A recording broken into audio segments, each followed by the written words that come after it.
जो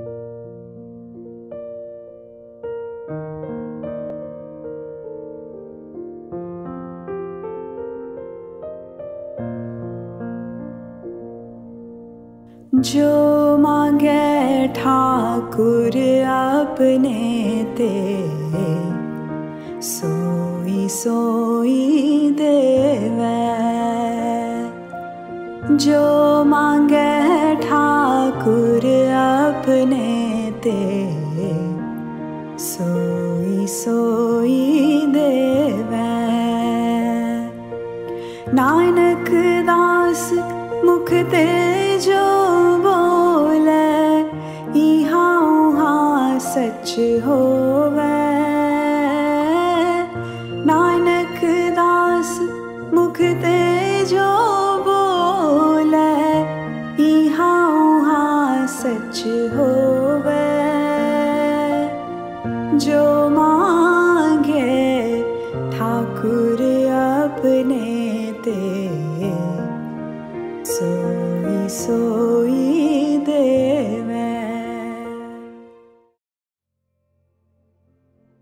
What is the necessity of a PLM on our path to find the ultimate holy truth?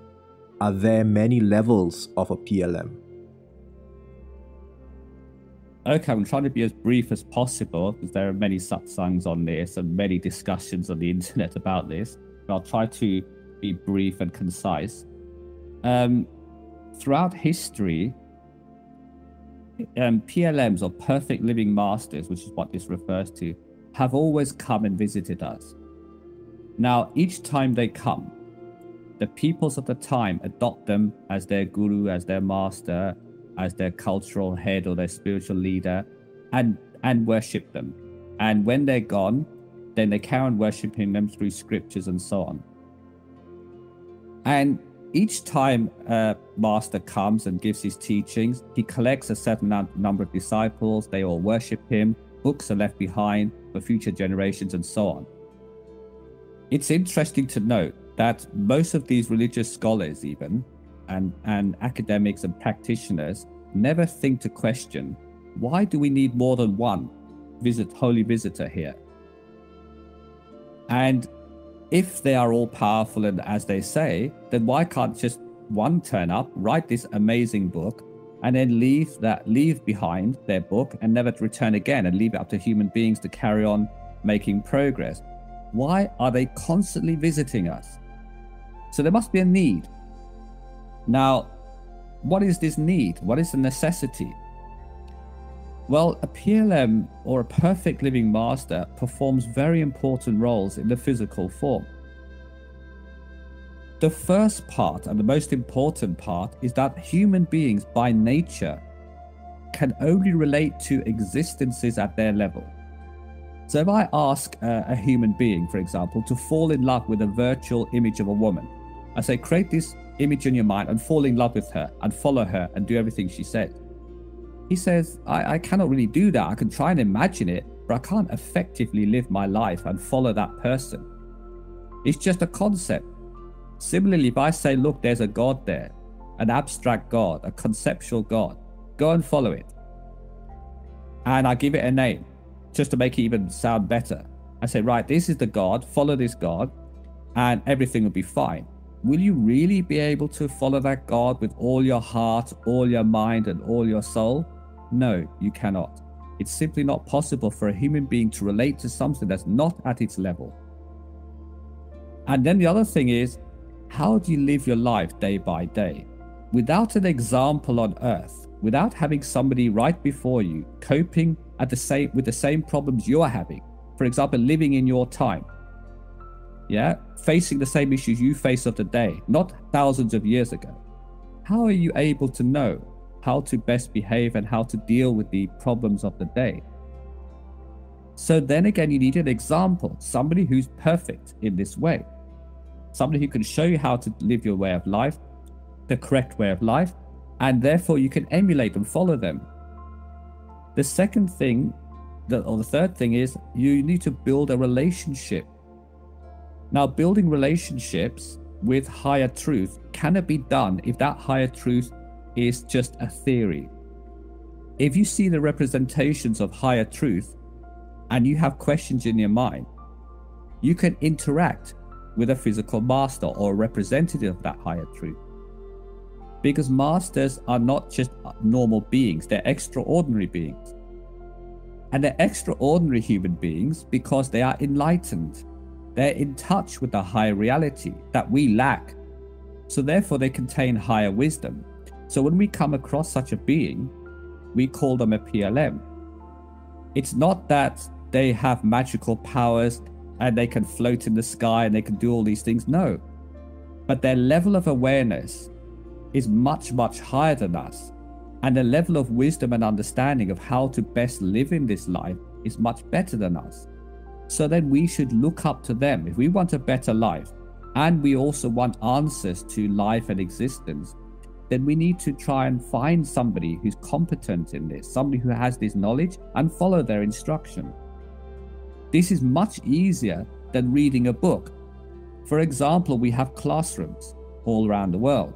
Imagine if the classroom had no teacher. There's just a book on the table. And you turn up from, 9 till 3, and you just have to work your way through the book. No teacher to ask questions, nothing. You just have to work through it and hopefully you pass the exam. How many people will pass the exam? Very few. So knowing all this, the Supreme Lord, our originator, our mother, father, however you want to relate to that, or Supreme Consciousness, knows that we need that support. We need to have an example in front of us. We need that support, that interaction, and we need to be able to connect with that divine being at our level.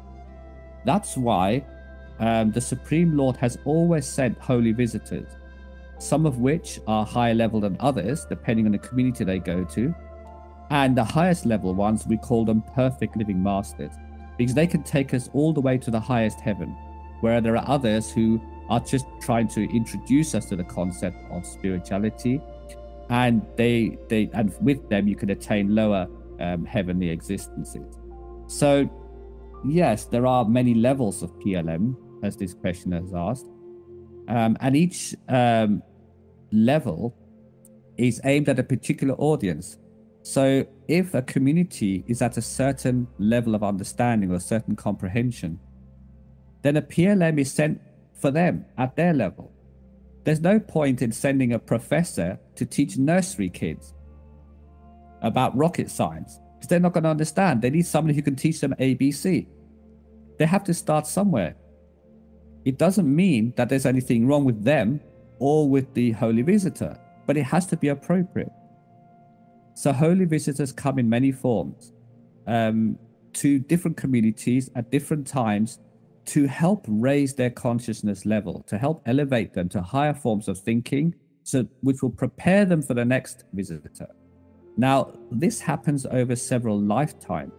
It's not the case that we come only once, as some religions believe. No, we come again and again until we get it right.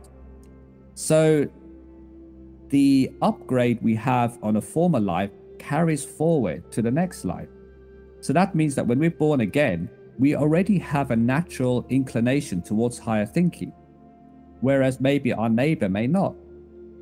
So that accounts for the difference in attitude towards spirituality that we find in the world today.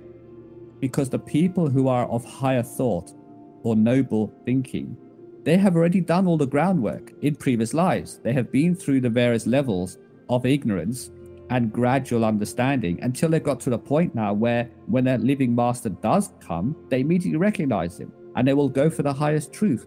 They won't be happy with something simple or something basic like nursery level, because they've already done all of that and it's no longer appealing to them.